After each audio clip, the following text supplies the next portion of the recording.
শুধু জাতীয়তাবাদী পরিবার না, গোপালগঞ্জ থেকে সর্বস্তরের জনগণ এই আমাদের বিএনপির চেয়ারপারসন ম্যাডাম খালেদা জিয়ার জানাজায় যাওয়ার জন্য হাজার হাজার মানুষ তারা ছুটছে।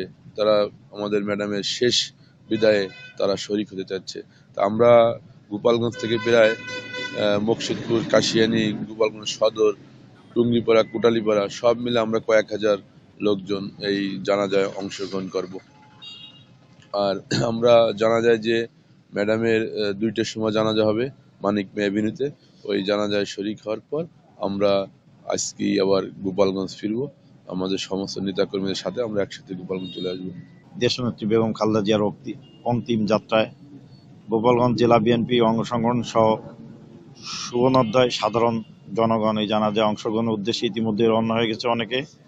আমরাও ডাক্তার বাবরের নেতৃত্বে গোপালগঞ্জ জেলা বিএনপির সর্বশেষ যারা আছি রওনা হচ্ছি। ইনশাল্লাহ ওনার এই অন্তিম যাত্রায় আমরা সবাই শরীক হব এবং আজকেই আমরা গোপালগঞ্জের উদ্দেশ্যে আবার ফিরে আসবো। সবার কাছে দেশনেত্রী বেগম খালেদা জিয়ার বিদায় আত্মার মাগফিরাত কামনার জন্য দোয়া চাচ্ছি। নতুন এবং ফিরে আসা গ্রাহকদের জন্য নগদে চলছে ক্যাশব্যাক সহ প্রতিদিন হাজারো উপহার জেতার সুযোগ। হবে আশা আর ফেরা সারপ্রাইজ সেরা।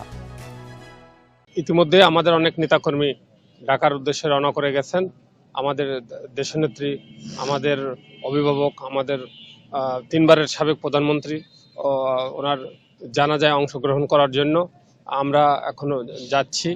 আমরা জানাজা শেষ করে সকল নেতাকর্মীরা একত্রিতভাবে আবার গোপালগঞ্জে ফিরে আসবো ইনশাল্লাহ।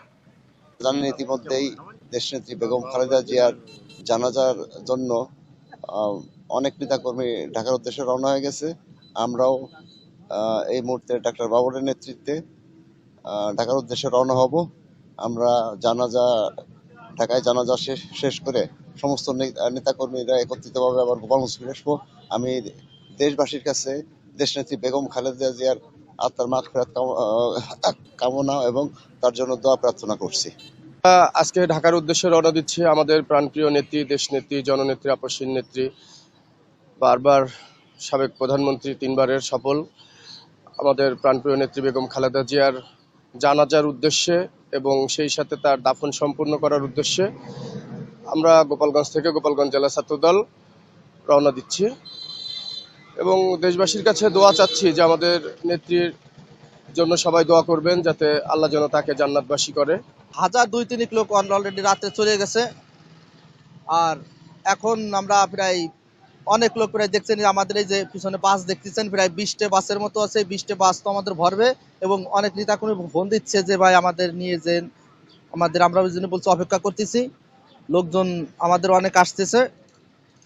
ইনশাল্লাহ দেশনেত্রী, আপসীন নেত্রী, সফল সাবেক 3বারের প্রধানমন্ত্রী এবং আমরা দেশনেত্রীর মৃত্যুতে আমরা গোপালগঞ্জ জাতীয় পরিবার সহ আমরা জেলা ছাত্র দল আমরা গভীর শোকাহত এবং মর্মাহত। যন্ত্রের মা, 3বারের সফল সাবেক প্রধানমন্ত্রী, বাংলাদেশের একমাত্র আপসীন নেত্রী বেগম খালেদা জিয়া, আপনারা সবাই শুনেছেন গতকাল ভোর 6টার সময় মারা গিয়েছেন। তার জানাজা এবং রুহের মাগফিরাত কামনা করে কঠোর শীত উপেক্ষা করে আমরা গোপালগঞ্জ জেলা যুবদল এবং এর সকল ইউনিটের নেতৃবৃন্দ ম্যাডামের জানাজায় উপস্থিত হওয়ার জন্য ঢাকার উদ্দেশ্যে রওনা দিচ্ছি। পুরো দেশবাসীর কাছে আমরা ম্যাডামের রুহের মাগফিরাত কামনা করে দোয়া চাচ্ছি।